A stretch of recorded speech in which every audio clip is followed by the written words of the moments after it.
சகோதரர்களே, என்னுடைய அன்பான சப்ஸ்கிரைபர்களே, வாழ்த்துக்கள். உங்களுக்கு இப்போது கனடா ஒர்க் ஒன்று கொண்டு வந்திருக்கேன். ஓகே, இதெல்லாம் எங்கே சார்ந்து கொண்டு வரீங்க அப்படி சொல்லக்கூடாது. இத்தனை வருஷம் இந்த தொழிலில் இருக்கும், எவ்வளோ பேரை பார்த்துருப்போம். அதுவும் யூடியூப் லிங்கில் இருக்கிறனால எனக்கு டைரெக்டாக வருவாங்க எல்லாருமே. அதில் மோஸ்ட்லி நம்ம இந்தியன்ஸ் தான், எல்லா நாட்டிலையும் இருக்காங்க. அவங்கெல்லாம் இங்கேருந்து போனவங்க தான், அவங்க அக்கம் பக்கம் கிடைக்கிறத அவங்க தர்றாங்க. அதை நம்ம இங்கேருந்து ப்ராசஸ் பண்ணி அவங்களுக்கு நல்லபடியாக பண்ணி கொடுத்தா, எல்லா பேப்பரும் வந்து நல்லபடியாக பண்ணால் ஏறி இறங்குவாங்க. ஓகே, அதான் இப்போது இன்னைக்கு எல்லா ஜாப்பும் நம்மகிட்ட இருக்குது கனடாவுக்கு. அது 8-9 ரீஜன் உண்டு. ஓகே, அதில் நமக்கு வரும் எப்படின்னு நம்ம பார்ப்போம்.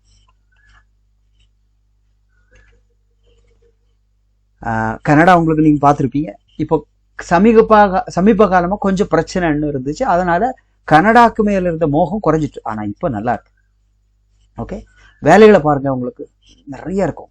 எல்லா மிக்ஸ்டு ஒர்க். அப்படின்னா என்னென்னா, இவங்கெல்லாம் வந்து என்ன பண்ணுவாங்கன்னா, இப்போ சில ஒரு கம்பெனினா 4 வேகன்சி தான் இருக்கும், அந்த கம்பெனி சம்மந்தப்பட்டது. இது எல்லாம் இருக்க காரணம், அவங்க வந்து இந்த மேன் பவர் வச்சுருப்பாங்க. இப்போ இது ஹெச்ஆர் கம்பெனி, அதனால் அவங்க பேரில் ஆளை உள்ளே இறக்கிக்கிட்டு அவங்க விநியோகம் பண்ணுவாங்க கான்ட்ராக்ட் பேசிஸில். அதனால தான் இவங்க எல்லா வேகன்சியும் ஆள் எடுக்க முடியும். சரியா? இப்போ இந்த லிஸ்ட்டை நல்லா ஜூம் பண்ணி பார்த்துங்க. சேலரிக்கெல்லாம் ஒரு குறவு கிடையாது. கனடியன் டாலர் இன்றைக்கி நல்லா விலை ஏறி இருக்கு, யூஎஸ் டாலரோட கொஞ்சம் குறவு, அப்படியே போய்கிட்டே இருக்குதும். அப்போ இவர் சாதாரணமாக எப்படியும் 3 லட்ச ரூபா சம்பளம் வந்துடும், 2.5-3 அந்த ரேஞ்சுக்கு சம்பளம் வந்துடும். ஓகே, அதில் எல்லா வேக்கன்சி இருக்குது. இந்த வேக்கன்சி பாருங்கள், இது கொஞ்சம் விலை கூட, 10 ரூபாய்க்கு கீழே தான், கிடையவே கிடையாது. நல்லா புரிஞ்சுங்க. இந்தியாவில் இருந்துக்கிட்டு ஒரு எல்லாமே எடுத்து டெல்லியில் போய் சப்மிட் பண்ணி விசாரிக்கணும். இது மொத்த ப்ராசஸ் 6 மாதம் ஆகும். ஆனாலும் நடக்காமல் ஏதாவது ஒரு காரணத்தில் நிற்கும். அப்போ நம்ம செலவு பண்ணுற காசு போயிடும், அதுக்காக செலவு பண்ணுற டைமும் வீணாக போயிடும். பல மாதங்கள், ஒரு வருஷம் கிட்டத்தட்ட போயிடுற மாதிரி மனசுக்கு ரொம்ப கஷ்டமாக இருக்கும். நாங்களும் எவ்வளோ பண்ணத்தான் செய்யணும். ஓகே, ஆனால் முயற்சி பண்ணுறது நம்ம கடமை, ரைட்டா? இப்போது இதில் முக்கியமாக உங்களுக்கு சொல்ல வரோம்னா, நம்ம நாட்டில் மட்டும்தான் இவ்வளோ நெருக்கடி. டெல்லி பொறுத்த வரைக்கும் கனடானா அப்படி ஒரு இதை பக்கத்து நாடு ஒன்று இருக்குது. ஓகே, ஸோ அந்த நாட்டுக்கு போயிட்டு அப்போ அங்கே உள்ள இந்த கம்பெனிக்காரன் என்ன பண்ணுறான்னா, ஆதரேஷன் கொடுக்குறான். இந்தியன்ஸ், பாகிஸ்தானி, ஸ்ரீலங்கன், பங்களாதேஷி, வியட்நாம், இவங்க யார் வந்தாலும் நீங்கள் அந்த கேண்டிடேட், நாங்கள் யாருக்கு ஒர்க் பெர்மிட் போவோம் அவங்களுக்கு நீங்கள் ப்ராசஸ் பண்ணி விசாரிச்சு கொடுக்கலாம் அப்படின்னு ஒரு ஆதரேஷன் கொடுக்குறான். கொடுத்த உடனே இங்கேருந்து இப்போ நான் ஏற்பாடு பண்ணக்கூடிய என்கிட்ட இருந்து ஸ்ரீலங்காவாக இருக்கட்டும், தமிழ் இந்தியன்ஸாக இருக்கட்டும், பங்களாதேஷ், நேபாளாக இருக்கட்டும், இவங்க அங்கே வந்துடுவாங்க. ஓகே, அதுக்கு டிக்கெட் வரைக்கும் நாங்கள் தான் போடுறோம். அவங்களுக்கு விசா டிக்கெட் போட்டு அந்த நாட்டுக்கு கொண்டு போயிட்டு அங்கே உட்கார வச்சு 1 மாதம் ப்ராசஸ். கனடாக்கு நான் சொல்கிறேன், நல்லா கேட்டுங்க, நான் சொல்கிறது நல்லா கேட்டுங்க. இந்தியாவில் போனால் 4-5 மாதம் ஆகுது, ரிசல்ட்டுக்கு காத்திருக்க வேண்டியிருக்கு.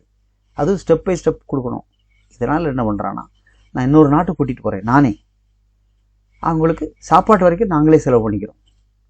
அவங்க அங்கே போயிட்டு அதுக்குள்ளே ப்ரீ அப்ரூவ்டு எல்லாமே வந்துடும். புரியுதுங்களா? எல்லாமே இந்த கவுன்சிலேட்டுக்குன்னு தான் அது கிடையாது இல்லையா? எந்த நபரோ பாஸ்போர்ட் மென்ஷன் பண்ணி வரோம், அது அங்கே வந்துடும் ஒரிஜினல். அவங்க நான் இங்கே இருந்து அங்கே கூட்டிகிட்டு போய் அவங்க பயோமெட்ரிக் முடிச்சுட்டு சப்மிஷன் விஎஃப்எஸ் அங்கே போடுறோம். 1 மந்த்துக்குள்ளே ப்ராசஸ் ஆகி விசாரிச்சு வெளியே வந்துடும். அது வரைக்கும் நீங்கள் 10 விசா தர வேண்டாம். விசாரிச்சு வந்த பிறகு நான் சார்ஜ் பண்ணுறது 14 lakhs. இது பெரிய பட்ஜெட் தான். ஆனால் நம்ம இந்தியாவில், நார்த் இந்தியாவில் விசிட் விசாவில் ஏற்றி விடுறதுக்கு 23 லட்சம் வாங்குறான் கனடா. வேறு வழி கிடையாது. ஓகே, நீங்கள் வெளிநாடு USA, UK, கனடா, ஆஸ்திரேலியாவுக்கு இங்கெல்லாம் விசிட் விசாவில் இல்லை புஷ்ஷிங்கில் இப்படிதா ஏற்றி விடுறதுக்கு பெரிய பெரிய அமௌண்ட்டு. அது கேட்டால் நம்ம தமிழ்காரங்களாம் ஷாக் ஆயிடுவாங்க. இவ்வளோ பெரிய நான் பேசாமல் சூப்பர் மார்க்கெட்டை வச்சுட்டு போயிடுவேன். ஆனால் அதெல்லாம் ஒன்றும் ஒர்க் அவுட் ஆகுது. வெளியே அவன் போயிட்டான்னா அதுக்கு தகுந்த மாதிரி அவன் பிழைப்பை வாழ்க்கையில் முன்னுக்கு கொண்டு வந்துடுறாங்க. நான் மீண்டும் சொல்கிறேன், எங்களுக்கு இதில் செலவு நிறையா இருக்குது. அதாவது என்னடா அங்கே கூட்டிகிட்டு போய் எங்களை ஏமாத்துக்கு வரணும், 10 விசா நீ கொடுக்கட்டான். இங்கேருந்து விசா டிக்கெட் வரைக்கும் நான் போட்டு கூட்டிகிட்டு போகிறேன், அங்கே தங்குக்கு சாப்பாடு வச்சு கொடுக்குறோம். ஆனால் விஎஃப்எஸ் பயோமெட்ரிக்கு செலவில் ஒரு $170. அது பயோமெட்ரிக் உள்ள காசு, விஎஃப்எஸ்க்கு உள்ளது. அது நீங்கள் கொடுங்க சார். அது கூட நான் கொடுக்க மாட்டேன்னா நான் முயற்சி பண்ணுறேன் போடுறதுக்கு. நீங்கள் போகிறீங்க, உங்கள் பின்னாடி நான் நாய் மாதிரி கூட்டிகிட்டு திருறேன்னு வச்சுங்களேன். நாய் மாதிரி நான் அலைகிறேன். இது நல்லா புரிஞ்சுங்க, நான் தப்பா நினைக்காதீங்க. ஏன்னா வெளியே போயிட்டு காசு கொடுத்தா ஏமாத்திடுவாங்களோ சார், பிடிங்கிட்டு விட்டுருவாங்களோ சார், எல்லாம் பயப்படுவாங்க. ரிஸ்க் எடுத்தா ஒண்ணுமே இந்த உலகத்துல சாதிக்க முடியாது. அதனால எனக்கு தெரியும், அவங்க சர்வீஸ் பண்ணியிருக்காங்க, ஆள் பண்ணிக்கிட்டு இருக்காங்க, போய்கிட்டு இருக்கு. புரியுதா? சில ஊர்களில் அந்த ஊரில் நடக்காது, ஆனால் அடுத்த ஊரில் நடக்கும். நல்லா கேட்டுங்க இல்லையா? இந்த பொருள் இந்த ஊரில் கிடைக்காது, பக்கத்து ஊரில் கிடைக்கும். அது புரியுதா? அதுதான் செய்கிறவங்க செய்கிறாங்க. ஆனால் கொஞ்சம் நம்ம வித்தியாசமாக பழகி காட்டணும். நான் ஒரு 5 பேர் 8 பேர் அங்கிருந்து இந்தியாவில் கொண்டு போகிறேன்னா, பங்களாதேஷ்கார ஏஜென்ட் 5 பேர் கொண்டு வந்துடுறான், ஸ்ரீலங்காக்காரன் கொண்டு வந்துடுறான். அப்போ ஒரு டீம் ஆகிடுது. எனக்கு ஒரு மாதம் அங்கே உட்காந்து எல்லா வேலையை வெட்டிட்டு நான் செய்யணும். அவங்களுக்கு விசாலாம் அடிச்சு கொடுத்துட்டு அவங்க இந்தியா வந்து ஃப்ளை பண்ணலாம், இல்லை அங்கிருந்து ஃப்ளை ஆகலாம். விசா அடித்த பிறகு பேமெண்ட் அவங்க எங்கே செட்டில் மட்டும் பண்ணிக்கணும். பாஸ்போர்ட் வாங்கிட்டு இந்தியா ஓடி இருந்தால் அவ்வளோதான், முடிஞ்சு போச்சு. பாஸ்போர்ட் அப்படி கொடுக்க மாட்டாங்கல்ல. அப்போ பேமெண்ட்டோட கேரண்டி இங்கே இந்தியாவில் வச்சுக்கணும். வாயில் சொல்லிடலாம். அதுக்கு பிறகு சார் விசாலாம் அடிச்சாச்சு, நான் வட்டிக்கு கேட்டு பார்த்த இடத்துல இல்லட்டாங்க, நான் என்ன பண்ணுறேன் சார், போகிறேன் சார், அங்கே போய் சம்பளத்தில் கழிச்சிங்க, இப்படி தான் செய்வாங்க. இல்லைனா பாஸ்போர்ட்டை கிழிச்சு தான் போகணும். புரியுங்களா? வில்லங்கங்கள் தான் இருக்குது. நம்ம ஒன்று உதவியாக செய்கிறோம், அது அவங்க மனிதாபிமானோட நல்லபடியாக நடந்து. சரி, நான் முதலே சொல்லிட்டேன், 14 ரூபா ஆகும் இல்லையா? இங்கேருந்து போகிற செலவு நாங்கள் போடுறோம், ஒரு மாதம் சோறு போடுறோம், 10 விசா வாங்காமல் இவ்வளோ வேலை செய்கிறோம். விசா அடித்த பிறகு பார்ட்டிகளுக்கு பணம் அடைக்கணும். ஓகே, கனடாவில் கொண்டு கொடுக்குற காடியை அங்கேருந்து நீங்கள் ஃப்ளை பண்ணால் அங்கேயே ட்ராவலர் செக் எடுத்துருவாங்க. எடுத்து வச்சு நீங்கள் அங்கே போய் இறங்கணுன்னே சைன் பண்ணி கையில் கொடுத்துணும், முடிஞ்சு போச்சு.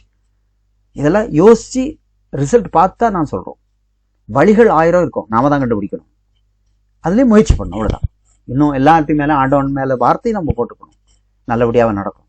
ஏன்னா இந்தியாவில் இதே பண்ணலாம் சார், இதே இந்தியாவில் செய்யணும். 6 மாதம் யாருங்க பண்ணிக்கிட்டுப்பா, நீங்கள் காத்திருப்பீங்க. நான் 6 மாதம் வரைக்கும் நான் ஆஃபீஸ் வாடகை சம்பளம் கொடுத்து நான் எப்படி வாழுவேன்? அதனால இந்த லேட்டாக நடக்கிற வேலையை செய்ய முடியல. கரெக்டுங்களா? உங்களுக்கும் போர் அடிச்சு போயிடும். இது வந்து கொஞ்சம் ஃபாஸ்ட் ஒர்க், என்னால் முடியும். ஓகே, மேற்கும் நான் பட்ஜெட் உள்ளவங்க இப்போ 14 இருக்கும்போது கை செலவு எல்லாம் சேர்த்து உங்களுக்கும் ஏதாவது ஷாப்பிங் போய் பண்ணால் ஒரு 15 லட்ச ரூபா பட்ஜெட் இருக்கும், செய்யலாம். இதுக்கு பேங்க் பேலன்ஸ்லாம் போட்டு காவலி தேவை கிடையாது. ஓகே, அதை நாங்கள் பார்த்துக்கிறோம். பட் இருக்கிற டாக்குமெண்ட்ஸ்லாம் கொடுக்கணும். உங்கள்கிட்ட அக்கௌண்ட் இருந்துச்சுன்னா பெரிய அமௌண்ட்லாம் போட்டு காட்டுங்க, ஒன்றும் தப்பு இல்லை. நம்ம விசிட்டிங்ஸ் அப்ளை பண்ணல, ஒர்க் பர்மிட், அதனால பேங்க் பேலன்ஸ் இதில் காட்ட வேண்டிய தேவையில்லை. பணத்தை ஊரில் நீங்கள் ரெடி பண்ணி வச்சுட்டு நீங்கள் அங்கே வரலாம். பண்ணி முடிச்சோடனே அதை நீங்கள் எப்படி டிரான்ஸ்ஃபரில் எடுக்கிறீங்களா, அவாலால் எடுக்கிறீங்களா எடுத்துக்கங்க. ஓகே, ஏன்னா பணத்தை கண்டு வந்தால் நீங்கள் பிடிங்கிட்டு விட்டுருவாங்க சார்னா கொண்டே வேண்டான்னு சொல்கிறேன். இது நான் எடுத்த முடிவு, உங்களுக்காக நான் போட்டு கூட்டிகிட்டு போகிறேன் இல்லையா? அப்போது